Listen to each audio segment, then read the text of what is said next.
Je suis très heureux en tant que président de la Ligue de la Gironde, de la Ligue d'enseignement de la Gironde, d'accueillir aujourd'hui autant de monde concerné par cette question du numérique. Et nous avons voulu aujourd'hui essayer de travailler sur cette question avec une articulation éducation numérique, éducation populaire, le numérique et l'éducation populaire. On essaiera de brasser cette idée tout au long de la journée.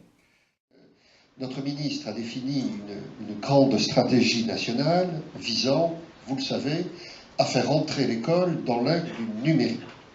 Et pour cela, nous avons engagé une action très dynamique de politique de développement des usages du numérique dans les pratiques pédagogiques au sein de ce que nous voulons être un grand service public du numérique éducatif. À l'initiative, toujours, du président de la République, notre ministre a défini une grande stratégie nationale visant, vous le savez, à faire entrer l'école dans l'ère du numérique.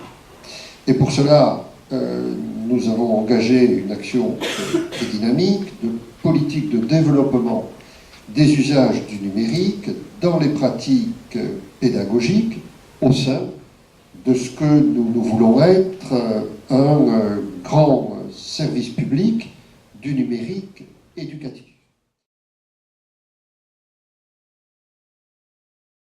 Donc, ma mission est de faire en sorte que le numérique soit un levier, soit un vecteur, et qu'il permette la réussite de nos élèves, bien sûr, mais aussi l'ouverture de l'école.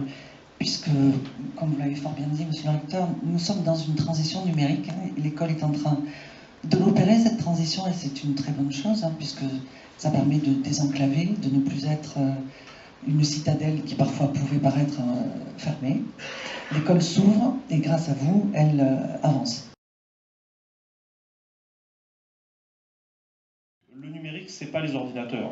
On a tous des expériences qu'on peut raconter où à un moment donné, rappelez-vous, on avait foutu des TO7 dans toutes les écoles. Autrement dit, on a encombré les placards parce que le numérique, c'est pas les ordinateurs. Le numérique, c'est les usages et les pratiques. Et il y a un mot que je veux placer au centre qui est la ressource.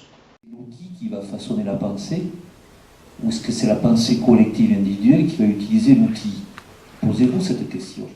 Il faut absolument, j'allais dire, dépasser le truc de ouais, on va mettre des tablettes à l'école, ouais, on va tout connecter. C'est pas le problème. Le vrai problème, c'est comment est-ce qu'on fait une pédagogie qui est axée sur l'information, axée sur l'échange, la circulation, le travail collaboratif, comme ça a été dit avec justesse, mais aussi penser à la création des ressources et la création collaborative des ressources pour la plus large diffusion. Je pense que l'effet de levier pour effectivement l'enseignement populaire, il est là, et que ça doit être mis au centre des préoccupations et des projets stratégiques pour le renouveau pédagogique grâce aux technologies. L'informatique ne soit pas un maître, et là je rejoins les intervenants précédents, mais un serviteur au service de l'efficacité municipale et au plus près du service à la population.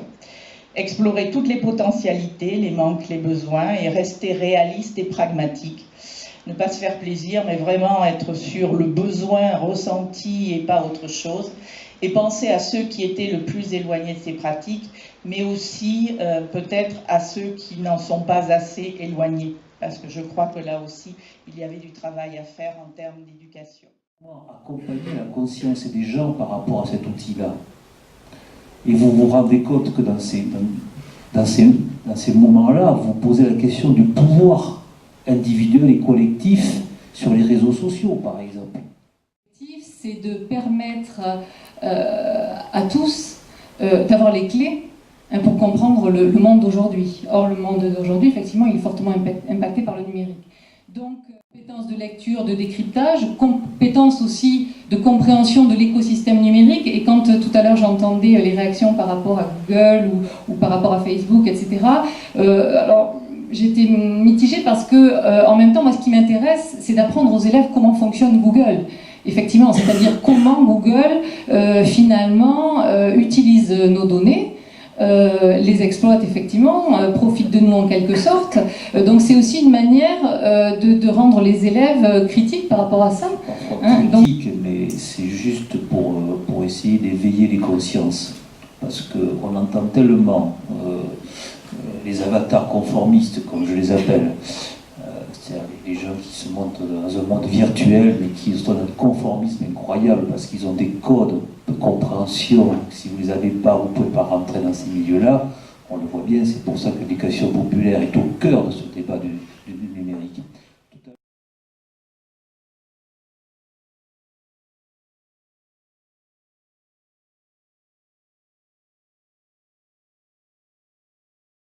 Et donc, j'ai découvert BabyTweet, qui est un projet développé et porté par l'association La Bulle Édu, qui est une association qui développe des logiciels éducatifs libres.